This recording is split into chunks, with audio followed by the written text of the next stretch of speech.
Hi, and welcome to Together, the podcast where we teach and guide you into the art and the daily practice of sacred relationship.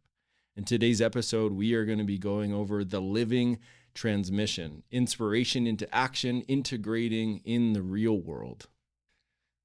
All right, the three key points that we're going to be hitting today that you are going to want to stick around for is what is integration as the new human, what failing at integration looks like, and how a new human integrates. And if you stick around, we'll have a bonus at the end, which is a map. A practical map. And how to get the most out of any event, retreats, courses. Life, a camping trip. yeah. Any event. And a spiritual experience. Yes. So we are so excited to be diving into this topic of integration. It feels like such a big topic in going out into big experiences, medicine ceremonies and retreats. And, you know, we're really excited to have Dr. Kevin Preston in the studio today. This is a collaboration. So we're, you know, whatever platform you're listening to this on, we're going to launch this on the Together podcast platform. Kev, you're going to release this on yours. You bet. Yeah, it's fun. This is a mashup of podcasts coming together. And really, my intention for this too is to kind of tease out the wisdom that both of you have cultivated by supporting people over and over and over again. And the three of us have been in events together. And we've led lots of events, and, you know, I'll be leading the New Human, Interstellar, and this fall in October. You guys have led retreats and experiences as well. And this is a topic that is so important because I feel like it gets missed a lot. I've missed it in the past. I didn't always bring integration into the experiences that I was cultivating, and we'd create these really powerful peak experiences, and they'd be very transformational. And then afterwards, we got to start really learning more and more about what happens then and how do we support ourselves in integration after leading something, but also certainly all the people that have gone through this experience and had their lives changed. Then what? What happens in the real world after that? And so this is something that I can't wait to get into with you guys. Yeah. And I love this idea of the new human, you know, which, you know, we talk about the new earth way and the new human way. And it feels like integration is actually the key, because integration is where we're actually living it, right? We're not just having these experiences. We're now building a life that is these experiences. And I remember when I first started to have these kinds of experiences, I was going to shamanic trainings and going away for the weekend and having these really profound ceremony experiences and rituals, and then coming home and realizing the contrast between what I was experiencing in those spaces and then what my life was like at home, and then devoting to myself, like, I want to build a life that is that. You know? Yeah. And really that's when the work began, is to actually weave that into this is how I live. And it's cool now to think about, I just went to an event called Earth Daughters, and I went and it was amazing. And then I came home and I was like, oh, that is what my life is like. And of course there's more layers to integrate, but that celebration of, oh, that's the work, is that we build lives that are woven with this medicine. Mm-hmm. And that's what we want to dive into is we need those experiences. We need the going away. We need going into sanctuary. We need to leave our lives and go on the epic journey, you know, the hero's journey. But then we have to come back. And what happens when we come back? And, you know, I often think of this as we're light weavers, and we're bringing all this beautiful vibration and insight, but now we got to weave it into life. We got to weave it into the moments in the car, the moments with our partner when we're going to bed at night, the moments with our child, when there's a crunchy moment. We got to weave it into all these moments. And how do we do that? Yeah, I think the analogy that comes to mind is, you know, if you get in your vehicle, you fire it up, it could be an amazing vehicle, you're revving the engine and everything else. But if you never put it into gear, then you're not getting traction in your life. Like, you're not able to actually put the learning and the practices into like usable action steps. and then it doesn't show up in life. And so this is what we want to avoid in some ways by talking about this. We want to share really powerful practices, powerful tools for people that are going out into the world and doing events and doing retreats and breath work, and even like shorter things, not just, a weekend thing. It could be an evening event that you go to. It could be a yoga class that you go to.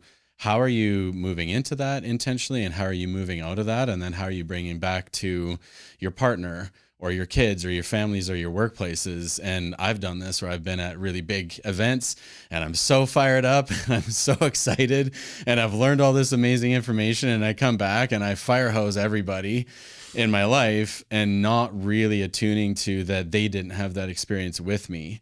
And then it actually creates bigger gaps, and I'd be trying to close the gap by sharing everything. But I've also learned since there's different ways to share. And there's really healthy ways to share with, especially people that are really close in your lives, like spouses, loved ones, kids, family members. And what we're wanting to look at today is how to do that in the best ways we can, even to be aware of it, but then look at the skill sets and the tools of how to make it easier for everybody that you're coming back to and for yourself. Because big ruptures could happen and big misses can happen that could be avoidable. And I think this is what I want to pull out of both of you, because you've seen this so many times in clients that you work with. And maybe that's a good place to start, and in the past different events that I've led, then afterwards, sometimes people are going back into their lives, and you made note of it earlier too, that their daily life may not look like how they want it to look yet. And that is a bridge that we want to build for people of like, well, then how do they do that after they've had a big experience? Yeah. Which the big experience I want to add could even be, how do we integrate a podcast episode, right? People have so many insights from podcasts, but then like, okay, now what? Yeah. Online course, an audio book, a podcast, any of these things, the way that I really like to look at integration is, how to take what gets revealed or experienced as an insight or a feeling or, some sort of inner breakthrough, how to now make space for that new version of self in the day-to-day life. Like, how do I get to the root and understand the patterns that are unconsciously running in my day-to-day life? How do I get clarity on what they are, where they come from, so that I can actually start to choose who I want to be in the day-to-day. Mm-hmm. Like, what am I going to change and alter so that I can integrate into, a more ideal version of self? Well, and Mike and I, we are relationship. We work with sacred relationship and conscious parenting. But it's like sacred relationship is our work. And it's interesting because really that's so the key of integration, and it's interesting, Richard Rudd, who's going to be at Kev's or coming in on through the interwaves. Yeah. A live virtual transmission from Richard Rudd. That's happening. Yeah. He'll be in, England, and we'll be in, BC here, and connecting through the, at the New Human event called Interstellar. Yes. Anyways, he downloaded the gene keys, and he's gifted this to humanity.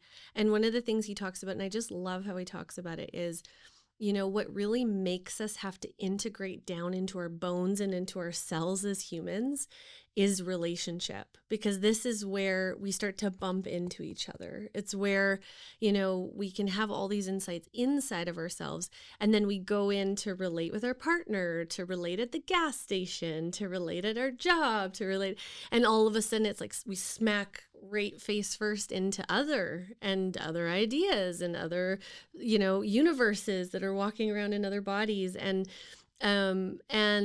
that often is where it does get sticky, right? It's also one thing to sit in your seat and meditate in yourself, which of course is like so important. But then what happens as we interface with the world around us? But it's so interesting because in this way, like when I think about the new human and what integration looks like, I think of the new human as the person who intentionally understands that every shift they make in themselves, they now have a sacred responsibility to go and weave that into the world around them. Mm-hmm. Like, how do I put this into practice in the world around me?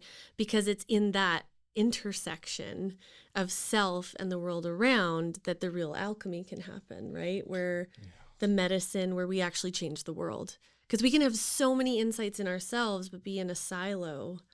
And then we might be giving off a nice energy, right? But maybe not building the new world. Yeah. Well, and I want to circle around and maybe back up just for a moment and ask this question to both of you. What is integration in your mind's eye? And just let's even quantify that a little bit more, because I think a lot of people know the word to some degree, but hearing it through your lens, and especially through the lens of your work, what does integration mean? Love it. For me, integration is getting in touch with the present truth of whatever it is. Like what is the current life that I'm living, and am I consciously aware of how I'm showing up? It's like getting the clarity of that first, and then choosing and deciding, like, how do I want my life to look like? And am I building in the habits or the behaviors to make that happen? Like, can I take an idea or a dream and actually weave it into becoming a new person? It's the phrase that I always attach to integration is, who am I being in the doing? Do I love who I'm being in the doing? Am I even aware who I'm being in the doing? Or do I just am I living in my head of this idea of, what life is? Yeah. Yeah. It's not just theoretical. Yeah, it's practical. Like, integration for me is, if I say that I have some dream, as an example, to serve 1 million men with my online offer of the Initiated Man.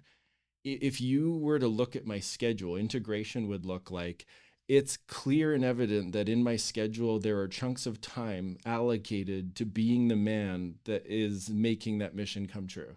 Like, there's scheduled time in there to build out the content, to have the community call, networking with, the men to make that mission possible.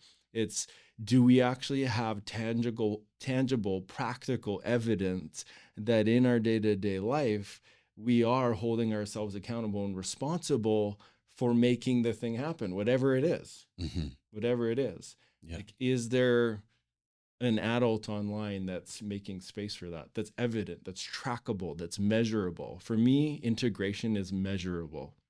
Yeah, great points. And then there's kind of two aspects. I mean, integration, when I think of integration, I think of it's having those moments of insight or awareness when I'm in practice. So it might be like at an event or even in my morning meditation.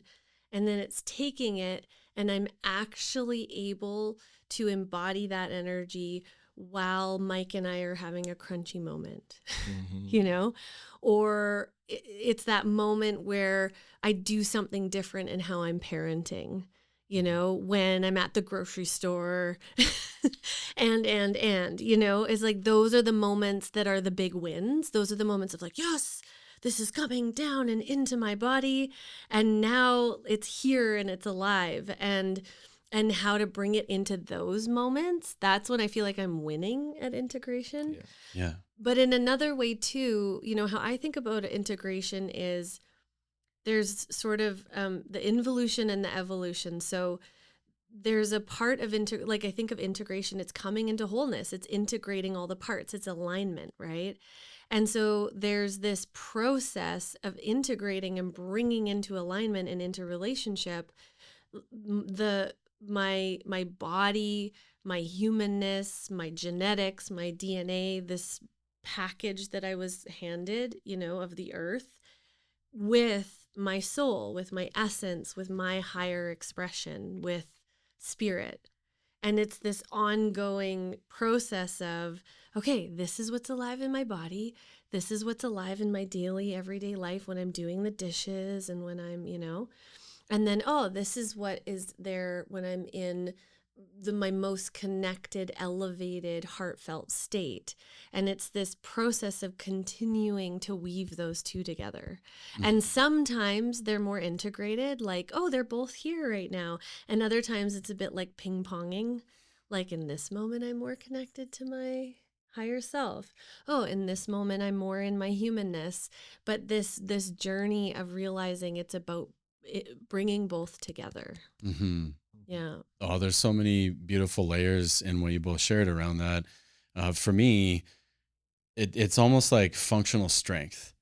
Like when I'm exercising and I'm working out, I'm not working out just to be able to move that same weight the same time I go to the gym or use a barbell.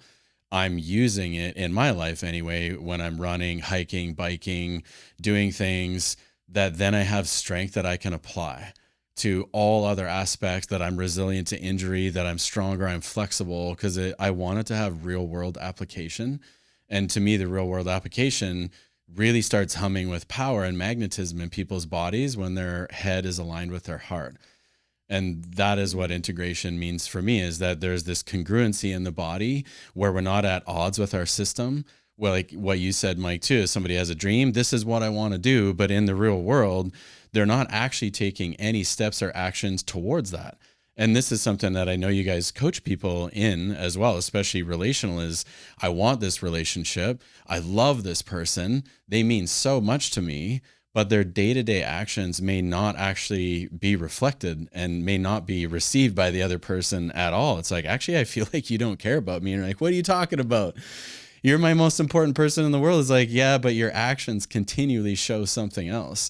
So I'd be really curious to hear kind of real world examples of maybe people that you've supported, couples that you've supported, where you see where integration's not happened very well, or maybe one of them went to an event or had this breakthrough experience, and then either it comes together really good. Maybe there's a couple examples of they did it really well, and here's what they did.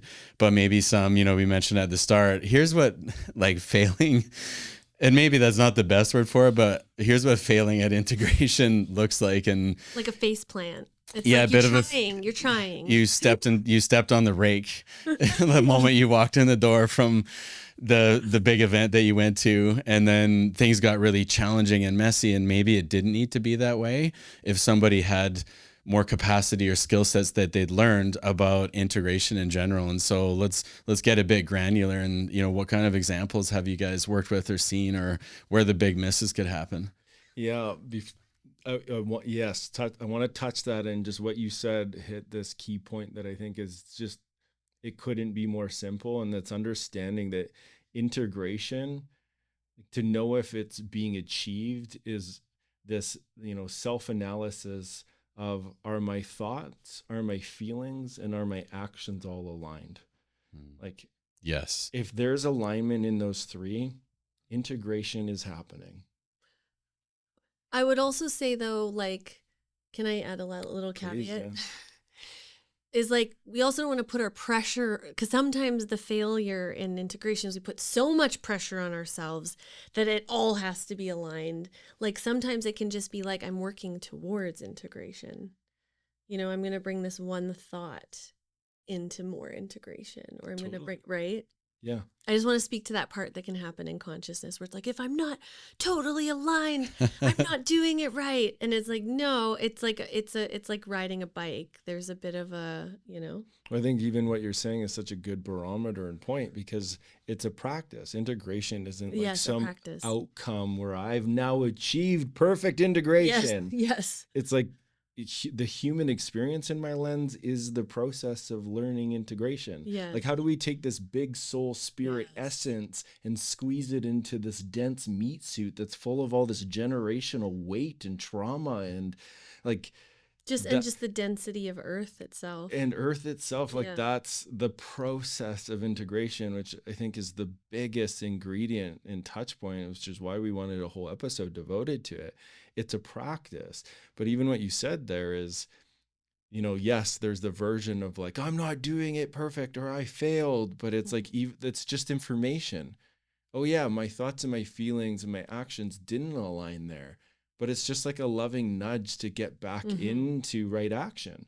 Like, oh yeah, right. What was the thought? What's the dream? What's the vision? How would I need to feel, or how would I be in my day that would align with that dream? Whoa, I'm doing the actions that matches that. That feels so good. And then it brings us back into that lane. Yeah. Yeah. And so one of the fails is We've seen it with couples. I Yeah. think that's a good point to use as with like an example of a couple. Okay. Or did I you don't, do? are we on the same page? Well, I thought you said with us. Okay. This is where what I was going to Follow say. your, yeah, Okay. follow your flow. I was just going to speak to, what can happen for couples is we've seen this where people keep showing up. They go to retreats, they go take the course, they read the book, right? And they understand it. We even had a couple talk about this at a retreat. They understand it all in their minds. Like they get it intellectually. Yeah. And they get it on the bigger concept. Like, of course we need to work as a team. Of course I need to care about your feelings. Of course I need to, right?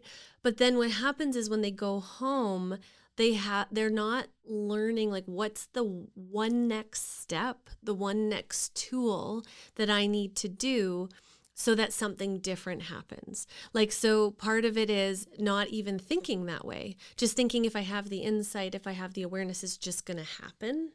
Right? Which inevitably it won't, because we actually have to choose to push against the old pattern to do something different. And we all know at the beginning, when we bring in a new pattern, it's hard work, especially the first time we do it. It's hard. So if we're just going to go with like, I'm just going to go home and it's just going to happen, it will not.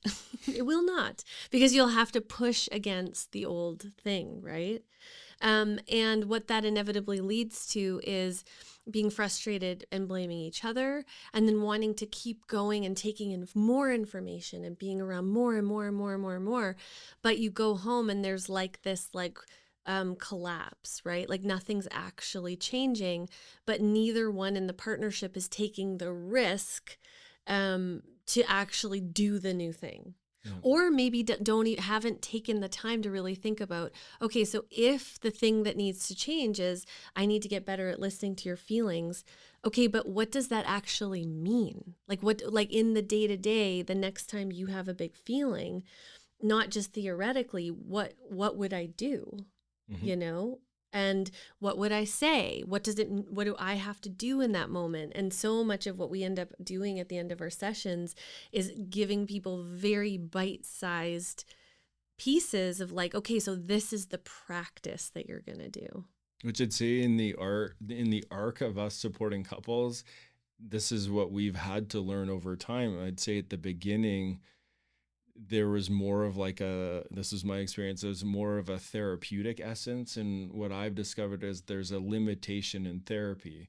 It's like what I'd say our work is now is therapy and coaching as one, like both of those pieces are needed, because if there isn't that accountability piece of, well, what are you going to do different in the day-to-day between this drop down, this experience? Like, as an example, we'll support a couple in a practice that brings them into contact with their intention of they want more intimacy. They want to learn how to slow down. We'll bring them into that.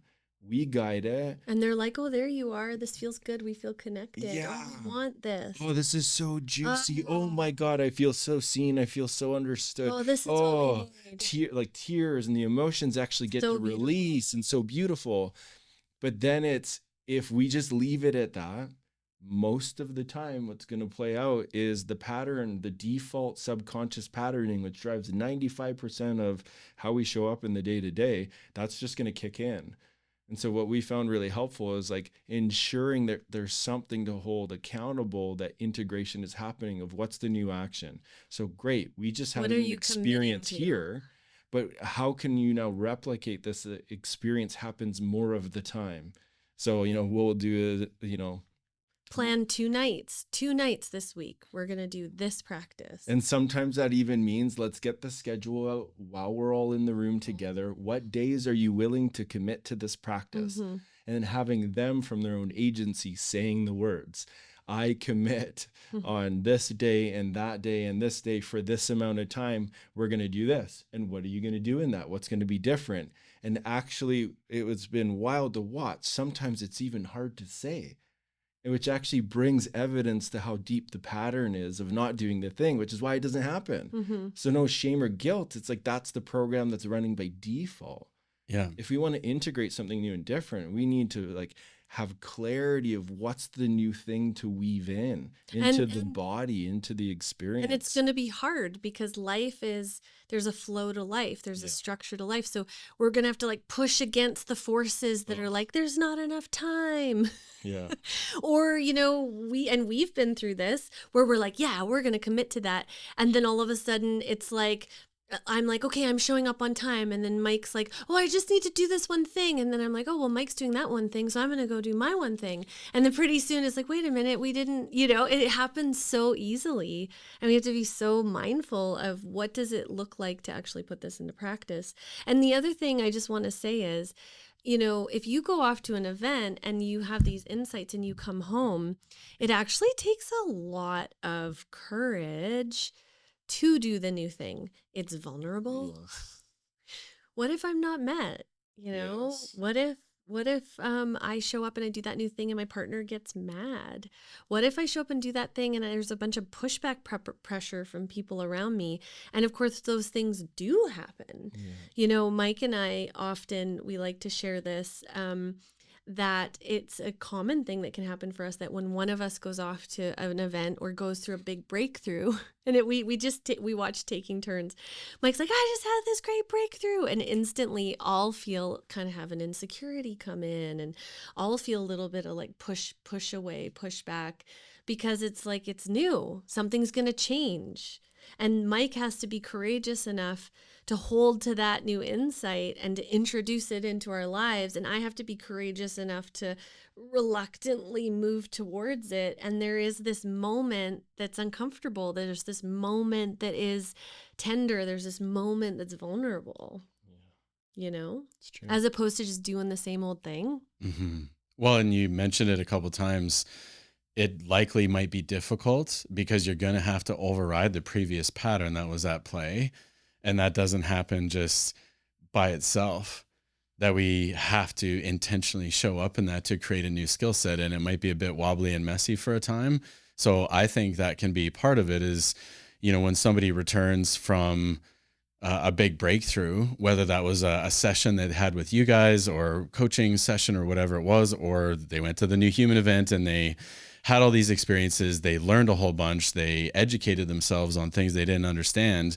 Now they understand it at a bigger level and they walk in the door at home, maybe quite excited, but sometimes, because I've had patients tell me this too, they get home and then they're instantly triggered and frustrated because their partner's not meeting them in what they immediately expect to happen. Or they start pointing out all the ways their partner's wrong or bad or inadequate or whatever it is. And that creates huge ruptures. So I'd love you both to kind of speak to that, because I've heard this exact example happen so many times. And it's true. Often in relationships, there's so much growth and everything that one person's being pulled in a particular direction. They want their person to come with them. Maybe they're not quite on the same page, but it can also be how they're showing up in that or not showing up in that creates the pushback or the avoidance, or now there's actually a big gap in between both of them and they don't know how they got there. And it wasn't just that one of them went to an event that the other wasn't present to. It was how it was brought back together or not brought back together. So if somebody is listening that was at our event last year and that's happened, because we talked about this earlier, like a lot of people after big experiences, they might make pretty big decisions that might be too hasty. They might not be. They might be the right action, the right way. Or the right thing for them. It might be their pathway, but a lot of the times you could see it's almost out of reaction, or it's about having like really big feelings that haven't fully integrated yet. And they're already taking those actions. They're reacting in a way that is really powerful and really strong that doesn't necessarily take everybody into that consideration. And it could be done with more grace or handled differently. So yeah, what would you guys say around that and that example? You've gone and done something, you're on your way back, and maybe you're coming back to your parents.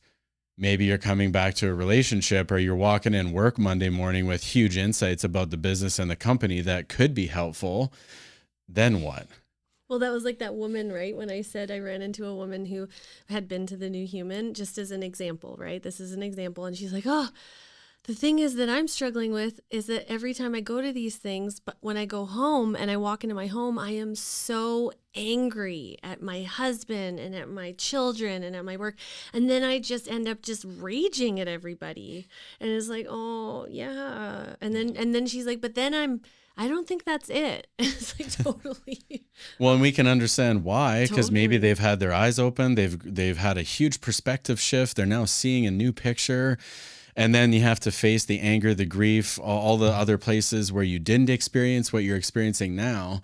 But there's a bridge there that is to be built. Yes. It's so important. And just bringing it back to this piece of like, you know, anyone who's listening who knows the gene keys, you'll understand the immensity of what the gene keys are. Like there's a lot of transmission that's happened from it. And something that Richard talks about regularly is if you were in my day-to-day life, you would see that I'm human and I am still learning to integrate these transmissions. So here's the guy who's given all these downloads of all these epic gene keys and all the acidic levels, and it can be easy to project onto these leaders or gurus like it's like they're enlightened, they're like perfect.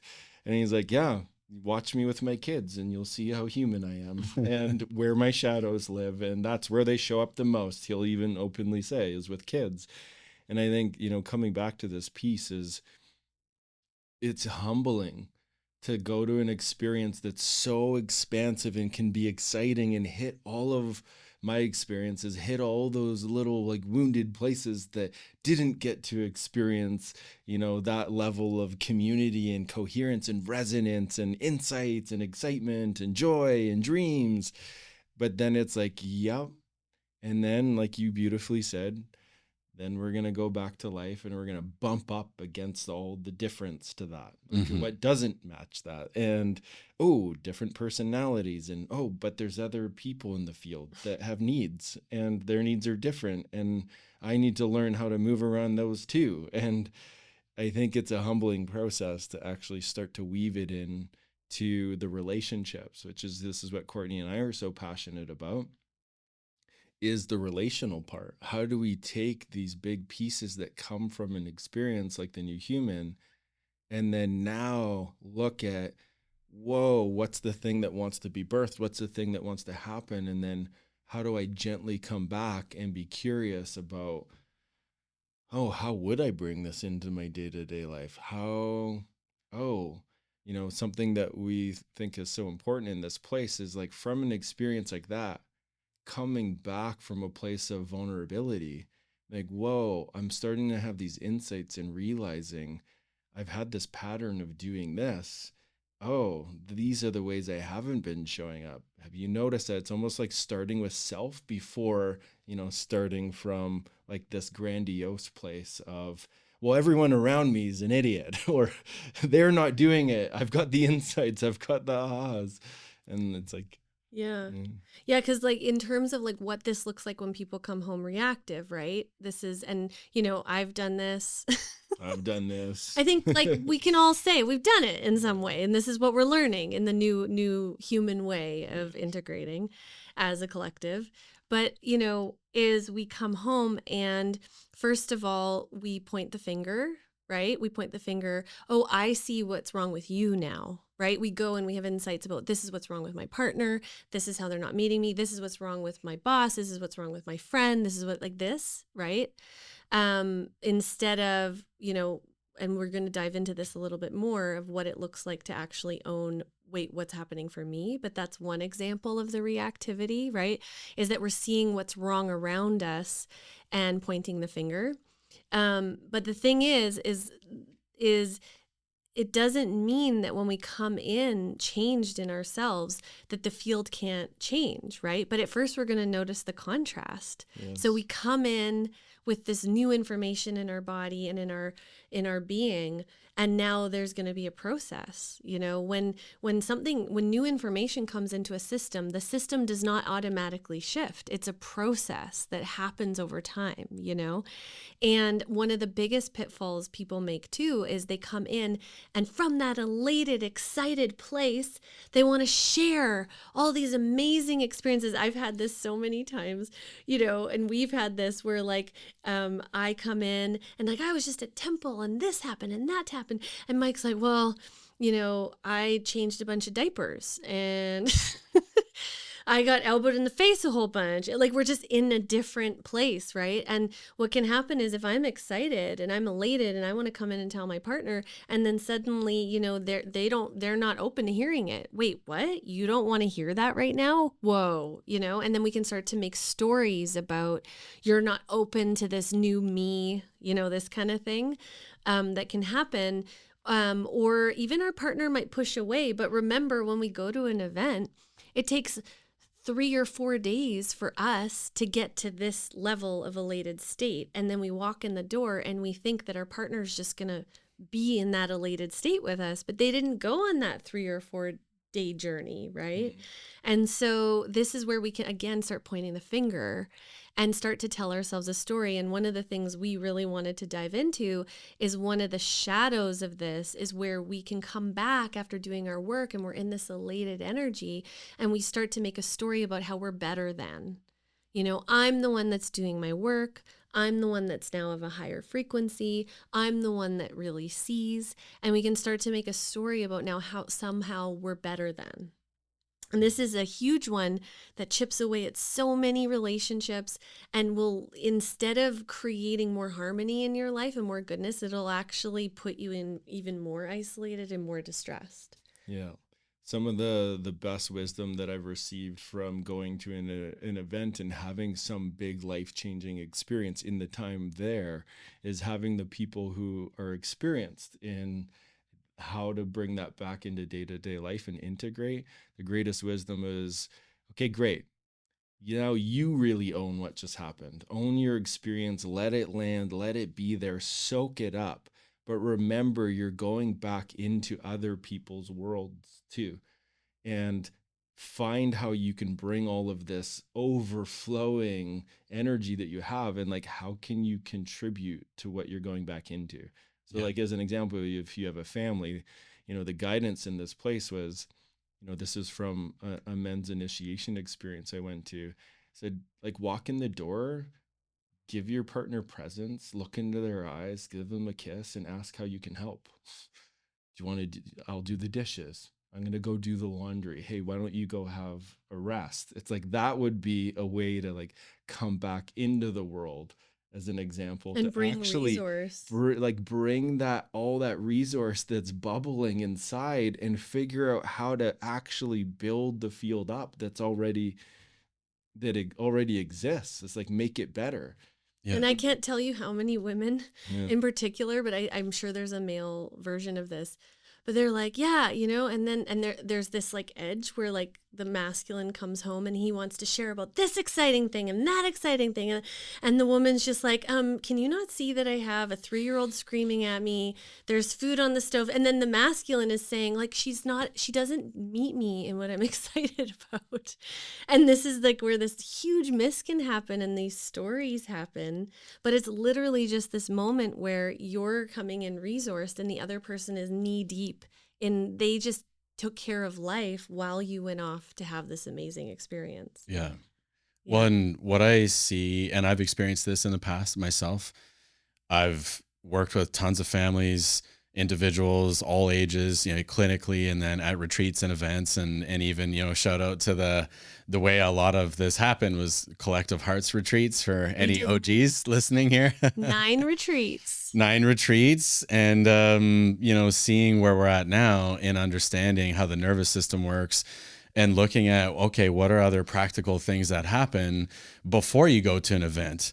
There's so much that can be done instead of, reacting to then all the shifts and changes that maybe are unexpected or miraculous, which is amazing because I've seen people's lives change from going to events. I've had my life change from going to amazing events, and I was different after. And certain things did land and integrate in the event, and then I was able to work on it more when I got home. But if you're out there going to an event, any event maybe, and even something that's a short thing, think about what you want life to look like after, and then what are the ingredients that you need to build chances of success. So if you're burnt out, your love tank's already running on empty, chances are then you add a big shift to that or a big peak experience and you come back, there's going to be a bigger gap there and even more difficulty. And what I mean by the love tank is if you're relating with somebody, and again, this could be with kids, and we've talked about it as well with your little guy. If his cup is full with connection and presence, there's more space for other things to be added into the mix. But if we're not feeling that way, especially with intimacy, and the love tank is pretty empty because we haven't been feeling met and the other person as well, and then you add a whole bunch of new ingredients and new shifts and changes, and we don't have maybe the patience to allow that to land, then it creates huge distance and ruptures that sometimes don't actually ever get repaired because there was already distance and then more happen.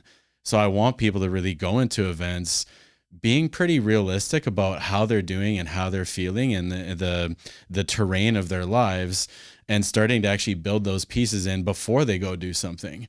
How's your nutrition? How's your sleep? What can you start adjusting and changing or creating some morning rituals around to build stability before you step into something that might create some instability in the best way possible? But then you got to work with that. The event isn't necessarily the work because that's not your daily life. Yeah, that's such an important piece. Like as an example, something I've had to learn about myself to integrate things well is, let's say I'm going to an event like when at the New Human and prepping to speak for it, and there's a lot of work that goes into it. If I take ownership of my own lived experience, I know, God, I was adopted twice in the first year of my life. Transitions are hard.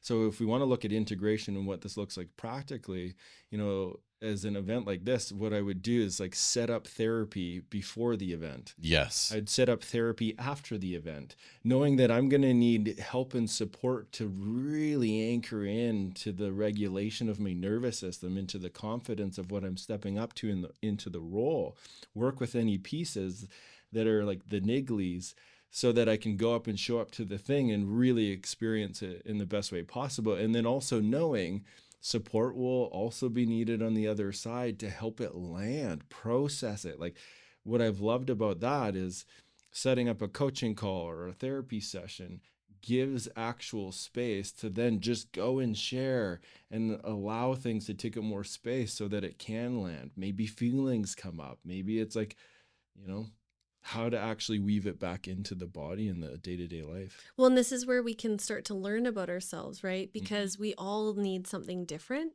And the other thing to understand about integration is some of the integration we need is to actually process what we experienced, like to actually share about what we experienced, to actually like munch on what came up. But then equally as important, and I think this can get missed, is just doing nourishing things. Like sometimes the most integrating thing for me is, last year when I came back, I had this huge experience speaking on stage to 500 people, like meeting Zach Bush and Charles Isaac, this whole experience. And then I come home and I actually intentionally went to the pumpkin patch and just didn't talk about it. Just went to the pumpkin patch and picked out a pumpkin and had my friend there and just had my feet on the earth and breathe the air, because there's something about coming back and and here's life, So here's this big expansion. Oh, and here's life. And, talking with my friend and looking in her eyes and all these things that just, they nourish our nervous system so that we can hold both these big shifts and here's life, and life continues on. And we keep eating and we keep sleeping and and integration is about both expanding and then also having the ground, and this learning how to do both at the same time. Yeah.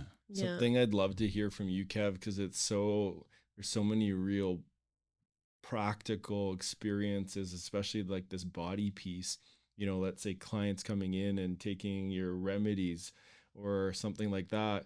What have you noticed with those clients where the most amount of success happens or the most amount of integration? What does that look like? Definitely there's the before, during, and after. And if you think of it's like climbing a mountain or running a race, you're going to prep if you want to have any level of success. You're going to train, you're going to drink clean water, you're going to nourish, you're going to get treatment. And so I think sometimes in a lot of the experiences available now, people are forgetting about the physical body and that we live in this physical body. And so I love acupuncture for before and after.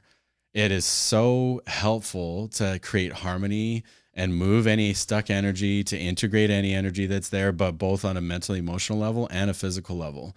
So I find, and part of the intention of us talking about this is we want to create a bridge for people.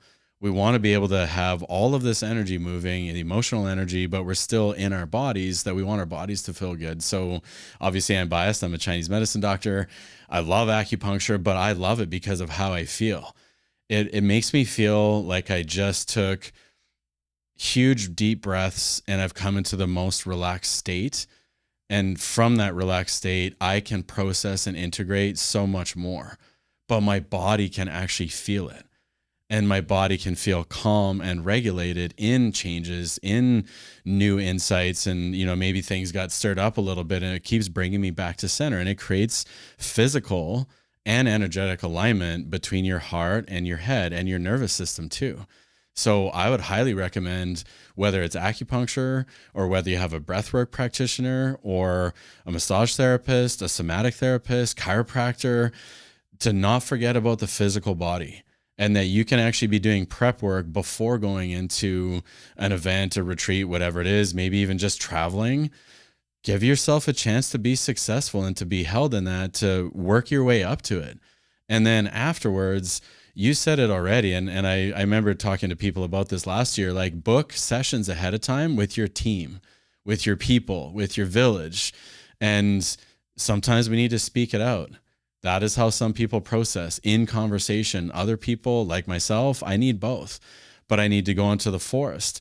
And so I know it can be challenging, but I'm going to challenge people to do this anyway, to maybe pre-plan time after the event, because I've also done this where I've facilitated and I'm fully in holding space for so many people. And then I get back and I'm in the clinic the next morning.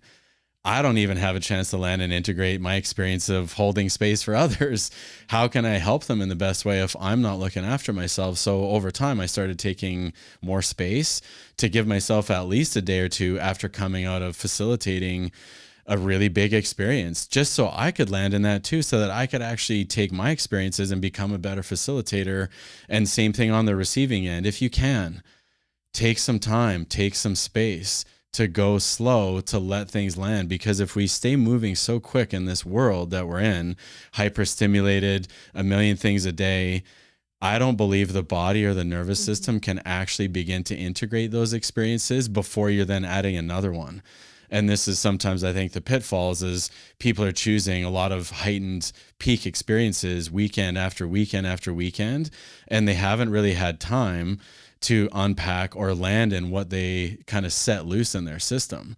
So acupuncture is really, really helpful, really healthy touch, like hands-on, either with, trusted allies in your life or professionals, and even maybe inviting the right people and being discerning when you arrive back at when to share your experience and who to share it with.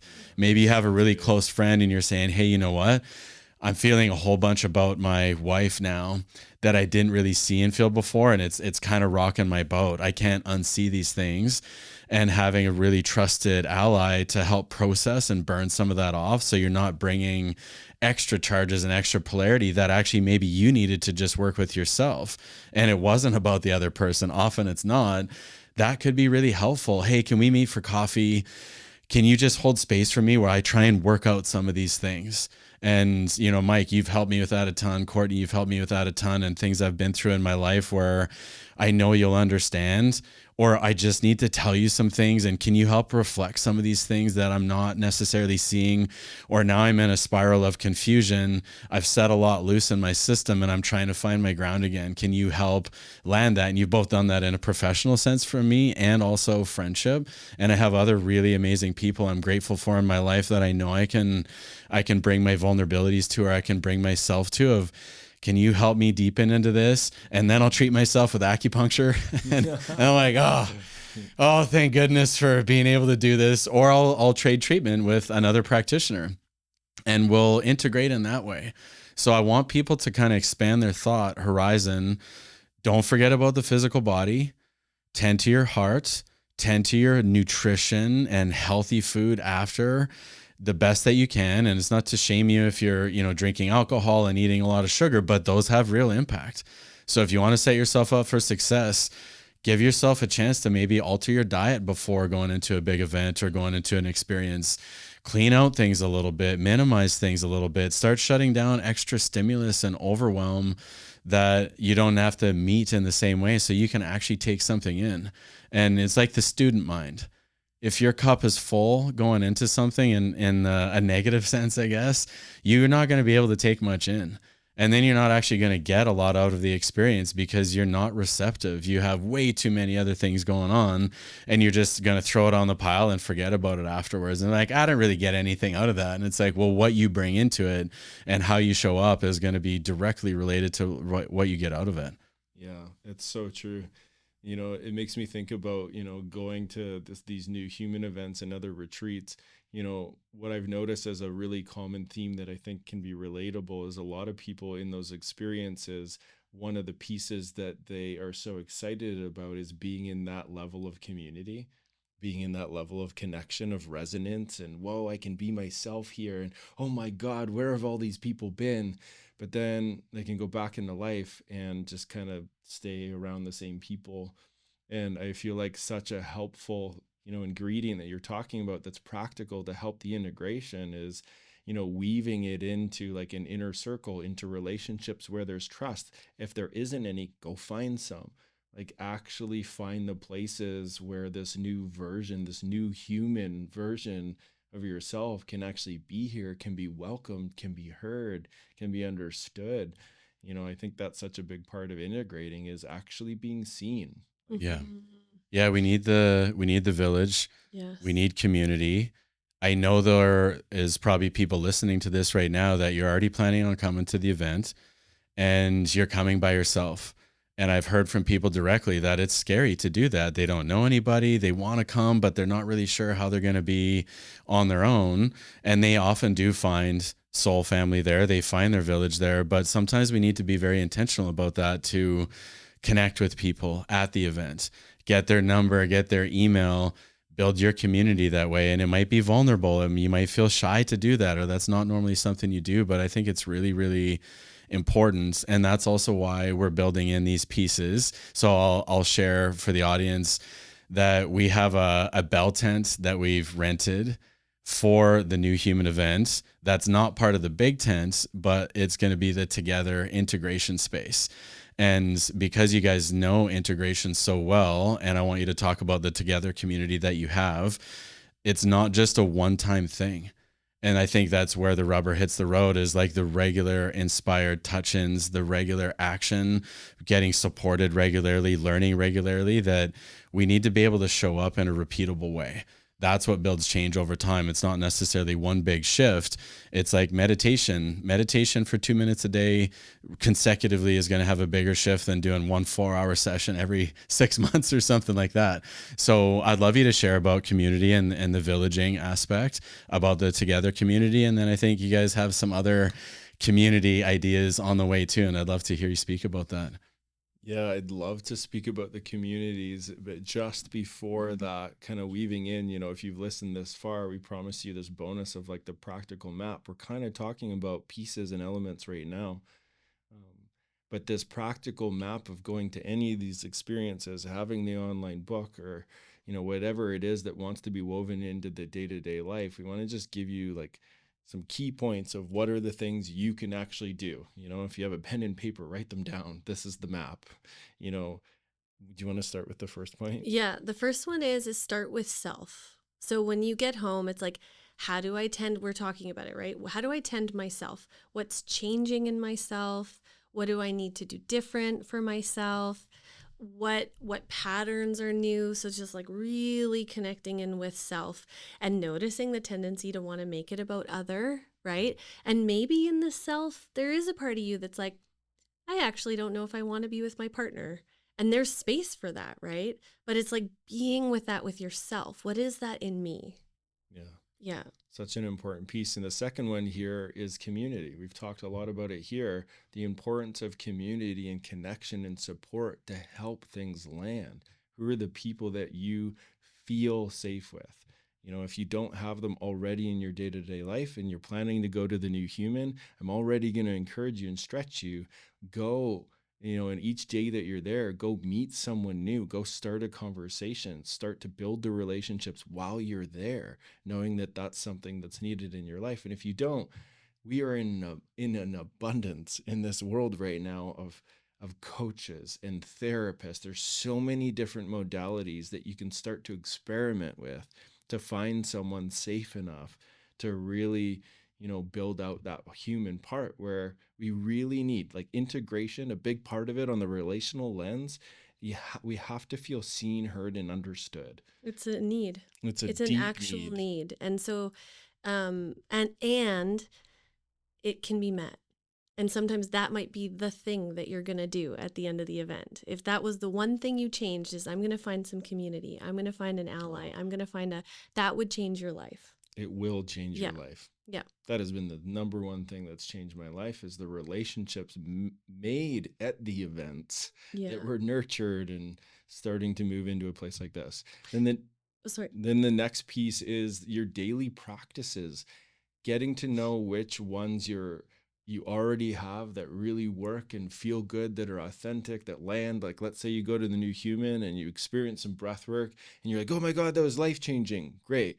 Now start to weave that into the day-to-day, and these daily practices don't have to be these huge, like time-consuming things. It could be yoga, breath work, meditation, journaling. Mm-hmm. And then the fourth one is to communicate with the people that are in your life what you're working on changing. So instead of coming home and saying, you're not this, or this is not, just update people. Whoa, this is this is the insight I have. This is who I'm going to now work on becoming. And it's amazing when we update the people in our life in this way that's not blaming, not expecting anything of them, but just updating them. This is what I'm going to be working on. It brings people into the journey, regardless of where they're at, right? In their consciousness. If you're noticing like, well, they won't understand. But if you keep it simple, like this is what I'm going to start doing, it'll help everybody show up for this shift for you. Yeah.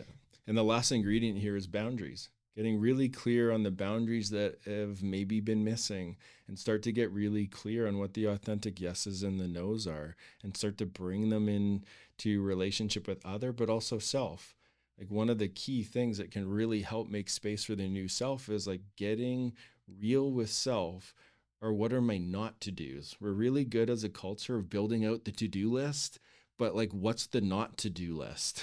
Like, what are the things that aren't helpful? What are the things that are draining energy? Am I eating too much sugar? You described earlier about clients that can do your epic remedies and experience so many changes, but they might be eating Big Macs every day. And like, that doesn't help it land or integrate. So what's the not to do? What should I be dropping or leaving behind to make space for the new part? Mm-hmm. Yeah. And so just, write out that map, feel into it, and know that integration starts with the littlest thing. Like, integrating one thing when you get home will trickle into huge, right? And so sometimes it's just giving ourselves permission to get clear, like, what's like the one thing I'm going to work on, or the one thing that I'm going to take away. And so we're excited because we have different ways that we can support people in an ongoing way. Yeah. And one of them is, if you're tuning in on the New Human podcast, is our podcast. So we have a relationship podcast where you can tune in and get support from us in that way. Which is called Together, the Together podcast, on sacred relationship and conscious parenting. And the other way is we actually have a beautiful online community for couples. So for conscious couples who are wanting support, who are wanting to grow. And that in itself is a huge undertaking. And so the community, we have an online portal with information. We have live calls twice a month where we dive into practices. And the couples that we're working with are noticing really big shifts. Lots of what did someone say recently? This is worth 5 times a therapy session. Yeah. And I would pay 4 times more than what we're paying.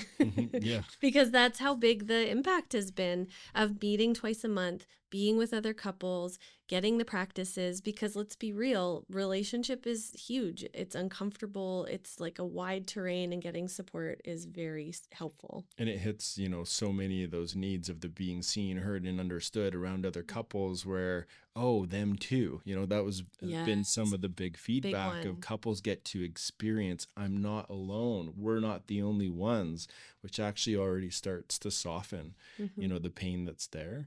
And people have been having pleasure breakthroughs, just adding a little pleasure breakthroughs in relationship. And this is really, yes, it's a resource, and there's resources like this out there. And what really differentiates this one is this is a place where you get to be that couple that is inspiring change in the world. You get to be a revolutionary couple that inspires the people around you of like, what we love watching with our couples is you can feel something's different. Like, what are they doing? Yeah. And then Mike has an exciting offering that's going to be launching, and Kevin's going to be a part of it. Do you want to share? Yeah. So this is, and just a name. So the Online Together community, that is a resource that's already going and functioning, every other Monday. And then something that's in waitlist phase right now, about to launch, so close to launching, is the Initiated Man.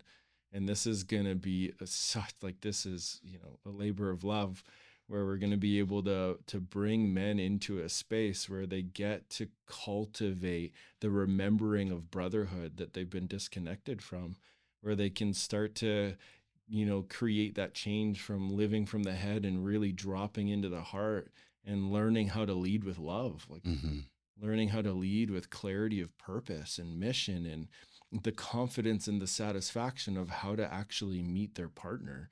And, it's going to be an incredible space. And also, like, having these two leading something like that together is going to be profound, because you are such epic supporters of each other, and you show up in brotherhood, and you do your work, and you integrate and integrate and integrate. And so to be in a field of practice will be huge. For and us, normalizing too. For us, 10 years of practice. Whoa. Yeah. It's been a while. Really grateful for your brotherhood and how you show up. And this is what I want to say about like the coupleship as well, because I knew both of you separately before you met. And I think this is also a differentiator for what you guys are offering in the world. Is I've been able to witness, and it feels like such a privilege to witness the actual lived experience of these things that are being taught. It's not just intellectual. I get to see it. I get to see all the various layers of all those things. And it feels like, oh, what a sweet and amazing and sacred thing that I get to be involved in your lives in the way that I do, and how much you've both grown in that, like individually, but together and as parents. And it is one of the coolest things that I've ever been able to see. And I often ask both of you questions about these things to help me, find my grounds and to integrate more and more and more. And you mentioned it, with the mapping around integration, there's a couple things, and it's like, really, it's communication. That if we can communicate, and I could imagine somebody saying, hey, I'm really excited, I'm going to an event, I'm kind of nervous though, I don't know what to expect, and I feel like it's going to change me intuitively. I know shifts are going to happen, but I don't know what that's going to look like. And saying to your partner, maybe your friend or close ones that you can relate with, I'm really excited to land on the other side. Like, can we come together afterwards and, share, and, we'll see where I'm at. And I'm kind of nervous. It might shift some things with us and have some vulnerability. And I think that's the curiosity that we can show up with, is we might go through some changes, and that might create change for the people in our lives. And that may or may not end up, really landing in a beautiful way for everybody, but it will be an up level for everybody involved anyway. And just to communicate that and inform, and for any human design fans out there, as a manifester, I'm meant to inform, and that's something I wasn't good at in the past. It's still a practice for me. It's like, Kevin, what are you doing? And I'm like, oh yeah, I didn't tell anybody. I just started moving and taking action. And so I'm consistently learning, how can I communicate better? Because miscommunications, I think, are often at the root of almost all conflict. And so if we can come into that, and all the things that you mentioned, the map, that's going to be so powerful, and people are really going to be able to get the most out of any of these things that they're doing, events or otherwise. And that's why we wanted to talk about this, is to give people skills and tools, things that you maybe didn't think about, to build a bridge relating with other people. And I think the communities are a really good place to do that. So I'm pumped about the Initiated Man initiative, where, you know, that word's really powerful, that when you're an initiated person, there's a lot to integrate with that. And as you do that as a daily practice, I've seen your life change remarkably. I've seen my life change, and we just want to share. We want to share what we've learned. I don't have all the answers, certainly, but I'm always showing up as a student as well. And then whatever I can share and teach, then I'm happy to do that. So yeah, lots of things to be excited about. We've got our event coming up.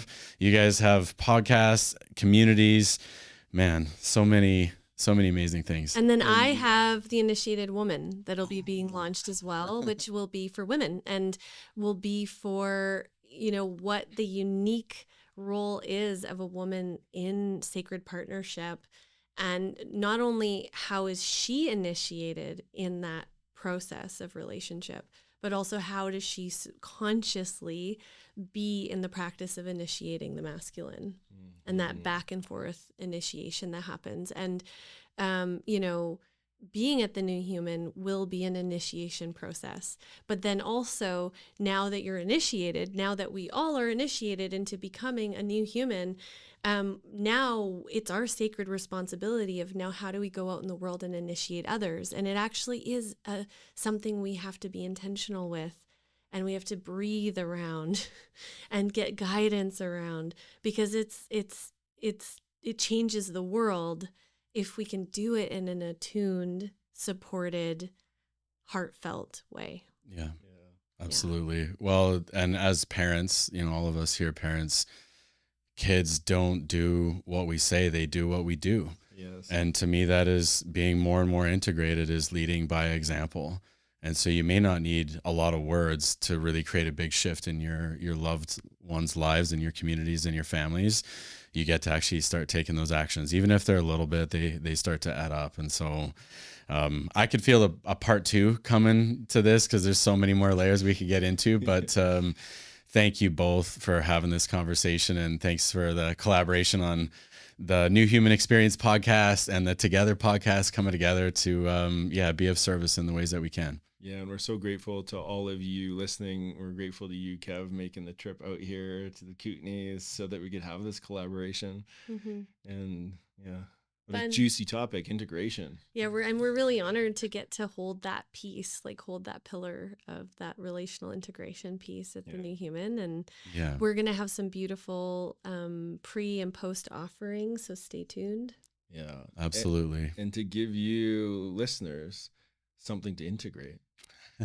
Rewind to that place where we described the map, write that down, and find one step in there that you can actually work with. What's something currently that you could integrate? Yeah, absolutely. I think this is an episode where, now that you've listened to it, if you're here with us, go listen to it again, but with notes. Take your time, maybe journal a little bit, and really, you know, see what resonates and see where you can set yourself up for success to, be the most integrated version of you, because it makes an impact in life. Absolutely. Yeah. And I'd highlight of, this is a challenge and a stretch, is once you do that, find somebody to connect with and tell them about it. What are you going to work on in this new process of integration, so that there's someone to actually relate with about it? And yeah. Thanks for being my integration buddies. Yeah. Oh, yeah. Thank you both. Building the new world. That's right. Together. Yeah. I love getting to be integration buddies. Yeah. It is a gift. Such a gift. Yeah. Thank you. Love and appreciate you. Love and appreciate you both too. Thank you. And to everyone listening, till next time. Bye.